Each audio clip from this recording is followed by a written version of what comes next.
அனைவருக்கும் இதயத்தின் பொங்கல் நல்வாழ்த்துக்கள். பொங்கலோ பொங்கல்.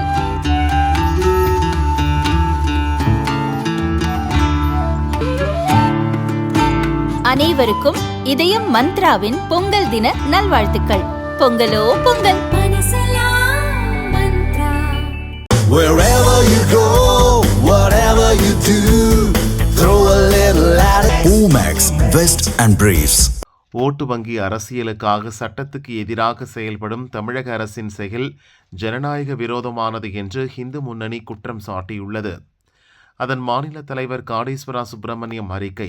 கடந்த மாதம் 23ஆம் தேதி திருநெல்வேலியில் கிறிஸ்துமஸ் விழாவில் பேசிய முதல்வர் ஸ்டாலின், இனிமேல் மத வழிபாட்டு தலங்களுக்கு தடையில்லா சான்று பெற தேவையில்லை எனும் அறிவிப்பை வெளியிட்டார். அதைத் தொடர்ந்து ஜனவரி 8இல் அதற்கான அரசாணை வெளியிடப்பட்டுள்ளது.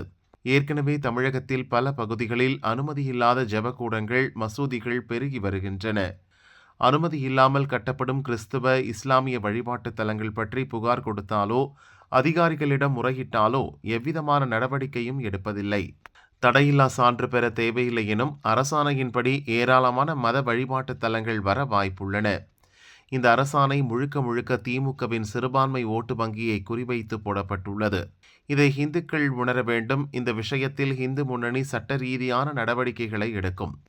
இந்து கோவில் கட்டுவது என்றால் பல்வேறு நடைமுறை சிக்கல்களை ஏற்படுத்தும் அரசு சிறுபான்மையினரின் வழிபாட்டு தலங்கள் பெருக எளிமையான நடைமுறையை உருவாக்குகிறது. சமூகத்தில் அமைதியின்மையை ஏற்படுத்தும் தமிழக அரசின் அரசாணையை திரும்ப பெற வேண்டும். இவ்வாறு அவர் கூறியுள்ளார்.